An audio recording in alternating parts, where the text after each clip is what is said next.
Hey folks, welcome to Bear Mountain today. We're going to be doing a little kind of hack you can use to getting your sunflowers down and getting a bed ready for planting pretty fast. So let's take a look at how we do it.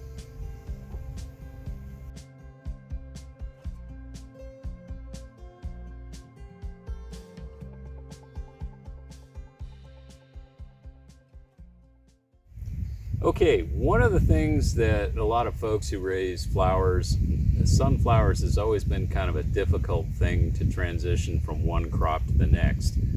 It's typically because sunflowers, when they grow up, they get very woody stems or very tough stems that have a lot of cellulose or lignin in it. I don't know if lignin is the right term, but it's a very, very heavy material, and the root systems themselves are actually can be pretty good sized root balls on them too. And what we found, since we use a no-till system, is the thing to do for us is we go through and this is just an example on a small bed, and it was done by hand, but we'll chop the material down to the ground. We'll chop the plant down to the ground and lay the material, leaves and stems and whatever, just right on top of the ground itself. And then we'll cover it with, we have some scrap plastic that was clear plastic that we used in the greenhouse, and we're going to solarize the bed. So once we chop it down, what we do is we'll soak this bed really good.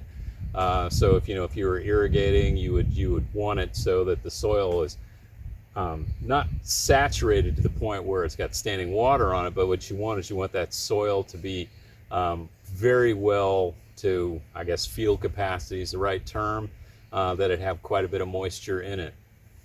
And it's at that point then you apply the clear plastic over the top, secure the edges all the way around so air can't get in or the wind can't fluff it up, because what you're trying to do is you're trying to solarize the top few inches. It'll kill off the sunflower root, and it will begin basically cooking the sunflower itself. So what happens is you end up with most of the leaves end up just basically turning brown and crispy, really easy to decompose at that point. And actually the biomass under the plastic will shrink probably by 30–40%. So there's not as much left on the surface as when you chopped it itself. Now, there's no roots. You didn't pull the roots. No, we did not pull the roots. We leave the plants in the ground. We actually chopped the sunflower. We cut it down to the ground level itself. And so the top of that stump on the sunflower is also getting solarized. It's basically getting cooked. So it starts the decomposition process right down the center of that root clump. Now, the root clump is still in, but what happens is it gets, as an example here, I'll pull this one out. They basically, all the feeder roots on it died off. This was solarized for 4 days during summertime peak. Now, this is a thing too that's important to note is you got to have good clear weather.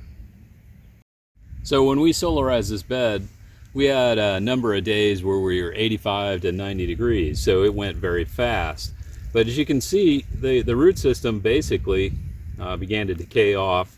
The center of the plant itself is actually starting to go. And when just left in the ground, very quickly, this was solarized last week. It's about 5 days hence. And so very quickly, the stuff is beginning to rot off. Now what we do, if we're going to rotate to another cash crop, say like we're going to put another flower in, maybe we want to plant zinnias in here, or even sunflowers again, we'll come back through with our dibble stick, and we can just push some of this stuff aside and just stick our finger in the ground, our dibble stick in the ground, and you can easily get a plug in there, no problems whatsoever. And the nice thing about this is, since you really wetted the soil down at the time, you probably took a lot of that moisture out when you're solarizing, so you want to put moisture back in. So you want to irrigate immediately after you pull the plastic off to kind of keep the biology going. In this particular bed, we're not going to plant flowers because we're kind of late in the season. So we started with just sowing a subterranean clover crop, which is now just beginning to germinate.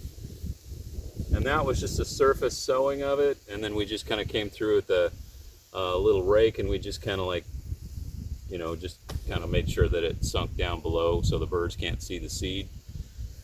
And this will be in about a month, you know, by middle of September, it'll be a nice coating of clover over the top of it.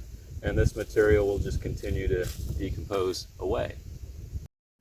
Okay, so what people may say is saying, well, that was incredibly time consuming. You had to sit there and chop all this stuff up and then, you know, move plastic around and all this other kind of stuff. Why can't I just come through with my tiller and just till it up? Well, because usually what happens with a tiller, and people talk about it, is you're going to end up with these sticks of chopped up material kind of sticking in the ground, and they're going to be actually slower to rot away. Secondly, the stumps themselves, so probably they're going to have to get chewed up. So you're going to be going back and forth over your sunflower bed probably a number of passes. This is a very passive way to do it. The only real labor you're putting into it is if you wanted to on a larger scale, you put your flail mower on the back of the tractor and you would come through and set that flail mower low enough that as it goes through and chops the material, it's just leaving it on the surface. Then you would irrigate, you know, if you had overhead irrigation, you would irrigate over the top of it, wet it down. And you can use an old hoop house plastic covering, you know, that maybe in the cases could be 30 feet by 100 foot long. And you could drag that over and secure the edges with sandbags and do the same thing, get it done. The key to solarization, though, is you don't want to leave that clear plastic on for a long time. When it's hot under there, it's going to be about probably 125 to 150 degrees right at the surface. And then quickly, about an inch down, it's going to dissipate to maybe 80, 90 degrees, but that's still pretty bad. But one of the things about thinking about solarization is this, is if you have slugs out there, slugs can't get away very fast. And they're going to be surface dwellers in the duff. And you're basically going to cook them. You're going to cook their eggs, you're going to cook them. So you might knock the slugs back for a little bit if you have that issue. The second thing is once it's done, you pull the plastic back, your rows are already intact because you can tell where you mowed it down, and that's exactly where you plant again. So it could be actually quite a bit faster, or at least, let's put it this way, you don't have to sit on your tractor and go back and forth and back and forth and back and forth. You could scale this up, I guess, is the point I'm trying to make on it. Okay, here's a bed that we did the same process to, that was replanted 5 days after the previous crop was finished and cropped out. Which was sunflower. It was sunflowers in here. And what we wanted to see is, okay, what would be the effect of growing another crop of sunflowers after a crop of sunflowers? We didn't do any fertilization on the bed other than our K&F solutions, which are basically just kind of get the plants, you know, a good set of minerals. And so these guys are growing along, and you can see when she zooms in here, what you'll see underneath is that most of the biomass when we started and planted looked like the original bed that we focused on. And now, after several weeks, the material is even further along to being decomposed.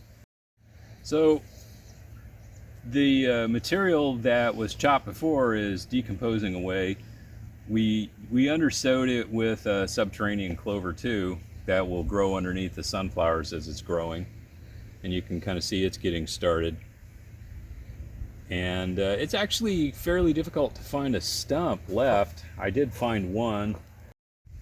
Okay, this is one I did find that it's pretty much almost all gone. And there's some wrapped around roots that were in the plug cell itself, but basically all the roots it formed have decomposed, and the stem itself is actually decomposing as well. Okay, when I broke it apart, there was most of the center of it was already gone.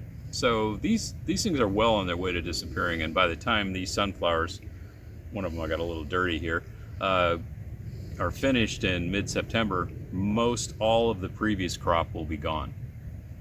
Okay, the last point I just want to make is when we did solarize, it did knock down a bunch of weeds that were in here. We had quite a bit of weed growth under the previous crop. I can still see there's a weed growing here and there that is germinated, but for the most part, the weed level is significantly less. So that did help. The solarization did help with that as well. When we finish this crop in September, we'll chop and drop it again right into the clover. And then probably in December, when we start applying compost to all our beds, at that point, we will do, if the clover is too aggressively green, we'll probably just put a black tarp over it for a couple of weeks, and then we'll apply the compost. And then it'll be ready to go for spring, and in spring we'll go into the next rotation, which will probably be some late season ranunculus in here or something like that. Okay, this is our just a last bed. This one we didn't solarize. We just used black, like a silage tarp plastic over it to kill off what was under it before. And it worked as pretty well, but there was no refuse left in this bed that we wanted to make certain to get kind of cooked or started. But we did the same practice. We wetted it down thoroughly and then applied the black plastic. But the black plastic had to stay on for several weeks. It was about almost 3 weeks. The solarization is faster, like 4 days. So that's the difference, is a faster turnover rate using solarization and clear plastic rather than occultation and black plastic. So you got to look at the two tools and use them where it makes sense. This crop is about, I'd say 3 weeks ahead of the last one we looked at. And these guys will probably be, they're starting to form their blossom heads here, so they'll probably be sometime around the 10th of September. Interestingly enough, the second crop that we showed you just a minute ago will probably almost catch up with these guys.